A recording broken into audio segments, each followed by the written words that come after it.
अस्सलाम वालेकुम। Digital logic and design के कोर्स में लॉजिक गेट्स को मज़ीद प्रोसीड करते हुए आज हम डिस्कस करेंगे एक्स नॉर। इससे पहले लेक्चर में एक्स और को डिस्कस किया था, तो आज हम इसको एक्स नॉर को डिस्कस करेंगे, इसका ट्रुथ टेबल और इसका जो है लॉजिक डायग्राम, और ये किस फंक्शन के थ्रू किस तरह इसका फंक्शन जो है इसको डिस्कस करेंगे। एक्स नॉर गेट के लिए हमारे पास जो है 2 इनपुट्स होंगे या मोर देन 2 इनपुट्स होंगे और सिंगल आउटपुट होगा, और इसकी जो रिप्रेजेंटेशन है वो एक्स आर की तरह ही है, मगर ये इस पे इन्वर्टर साथ लगेगा यूँ।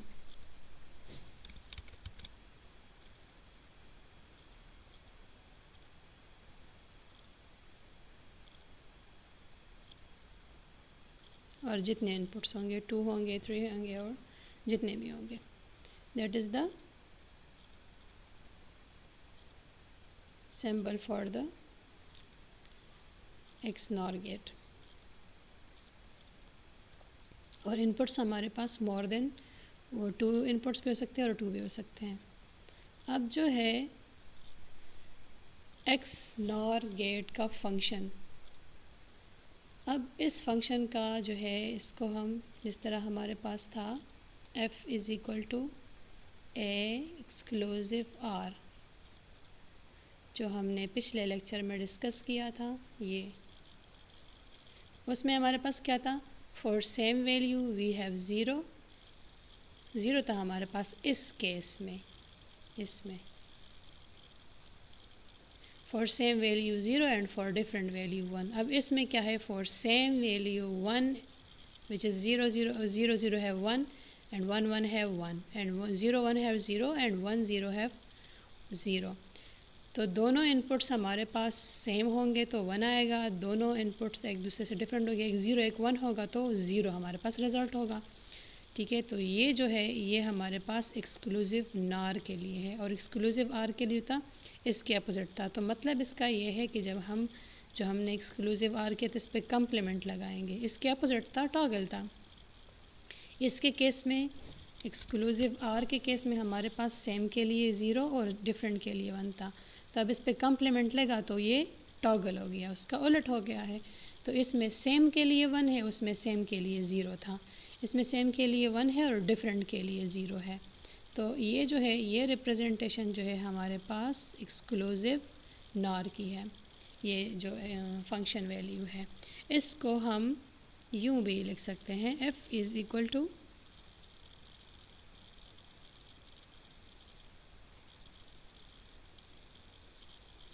यूँ, इसकी यह रिप्रेजेंटेशन भी है। तो इसको हम अब जो है इसको हम कैसे लिखते हैं मज़ीद, इसको जो वैल्यू है हमारे पास f is equal to A exclusive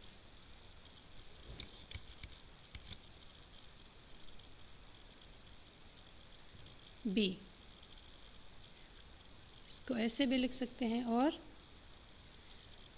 A B, ये हमारे पास इक्वल है A B plus A complement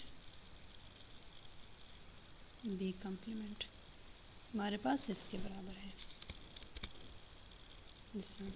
अब हम इसको जो है थ्रू ट्रुथ टेबल ये वाली वैल्यूज़ लाएंगे कि आया जो हमारे पास हमने ये डायरेक्ट किया है, तो ये इस तरह इसके थ्रू अगर हम करेंगे इस इक्वेशन के थ्रू तो आया ये सही आएगा कि नहीं। तो हम इसको ज़रा इस तरह इससे प्रूव करते हैं। ट्रुथ टेबल के थ्रू एक अलग दूसरा ट्रुथ टेबल हम ड्रॉ करते हैं। यहाँ पे जो है हम ए लें, बी एक कॉम्प्लीमेंट, यहाँ पे मैंने ये क्वेश्चन लिख लिया है, बी कॉम्प्लीमेंट। अब इसको मैं इधर लिखती हूँ ए बी और A complement B complement and this is F. ये जो इन दोनों को करेंगे। अब हम वन बाय वन, हमारे पास ये ज़ीरो, ये वन, ये ज़ीरो, ये one and this is double zero, वही ट्रुथ टेबल का तरीका, डबल वन जैसे मैंने बताया था। अब ए कॉम्प्लीमेंट जो है, एक कॉम्प्लीमेंट यहाँ पे ए मेरे पास ज़ीरो है तो ये वन हो जाएगा, यहाँ पे ए ज़ीरो है तो ये वन हो जाएगा, ये ए वन है तो ये ज़ीरो हो जाएगा और ये बी वन है तो ये ज़ीरो हो जाएगा। अब बी मेरे पास यहाँ पे ज़ीरो है तो कॉम्प्लीमेंट होके ये वन हो जाएगा, यहाँ वन है तो ये ज़ीरो हो जाएगा और यहाँ पे जो है ज़ीरो है तो ये वन होगा, यहाँ वन है तो ये ज़ीरो होगा।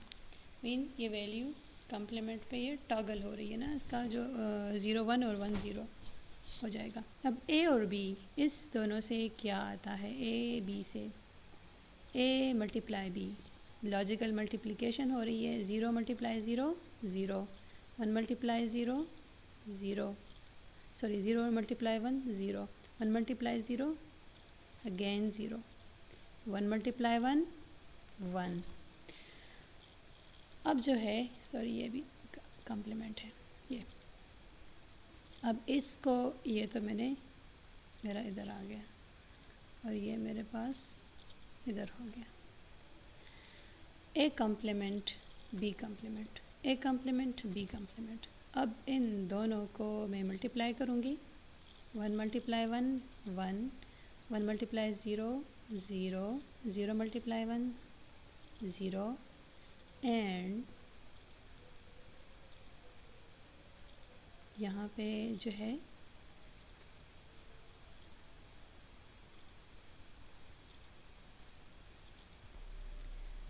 और यहाँ पे जो है ए कॉम्प्लीमेंट बी कॉम्प्लीमेंट का मल्टीप्लाई करके मेरे पास ज़ीरो आ गया। ठीक है, अब ये ए बी ये प्लस होगा इससे, ये दोनों आपस में लॉजिकल एडिशन यहाँ पे परफॉर्म होंगी इन दोनों के दरमियान, तो मेरे पास ये एफ़ फंक्शन आएगा, ये प्लस दिस वन, तो ये एफ़ आ जाएगा which is this one. 1 0 plus 1 1, क्योंकि एडिशन के केस में एक भी 1 हो तो हमारे पास 1 आ जाता है। और ज़ीरो तब आता है जब सारे ज़ीरो हो, तो यहाँ भी ज़ीरो, यहाँ भी ज़ीरो और ये 1। तो इधर आप देख रहे हैं कि सेम वैल्यू के लिए 1 है और यहाँ डिफरेंट वैल्यू के लिए 0 0 1 है। असल तो ये इनपुट्स हमारे पास ये दोनों है ना, इसको तो कॉम्प्लीमेंट वैल्यू ये भी मैंने फाइंड आउट की, ये भी की है। तो ये ए और बी, जिस तरह मैंने अभी पहले बताया, ए और बी वैल्यूज़ हैं, तो दो सेम वैल्यूज़ हैं हमारे पास, तो इसके लिए क्या आया है, 1 आया है। डिफरेंट वैल्यूज़ है दोनों, तो ये दोनों 0 आए हैं। फिर सेम वैल्यू के लिए मेरे पास 1 आया है। For same value 1, for different value 0। अब हम इसको ज़रा देखते हैं, जो हमने टेबल डिस्कस किया था उसमें पिछली स्लाइड में। For same value 1 and for different value it's 0, जो अभी हमने डिस्कस किया है। अब इसका है टाइम डायग्राम। अब ये हमारे पास जो है इसका टाइम डायग्राम अगर हम ड्रॉ करेंगे तो क्या है, ये मुझे 0 रिप्रेजेंट कर रहा है, ये 1 कर रहा है। ये मैं पहले बता चुकी हूँ कि ये जो क्रस्ट है ये 1 को रिप्रेजेंट करता है, ट्रफ 0 को। 1 1 0 1 0 एंड 0 एंड इट्स 0 1 1 0 1 1 0 1 0। अब हमारे पास क्या है, एक्स नॉर के केस में सेम वैल्यूज़ के लिए 1,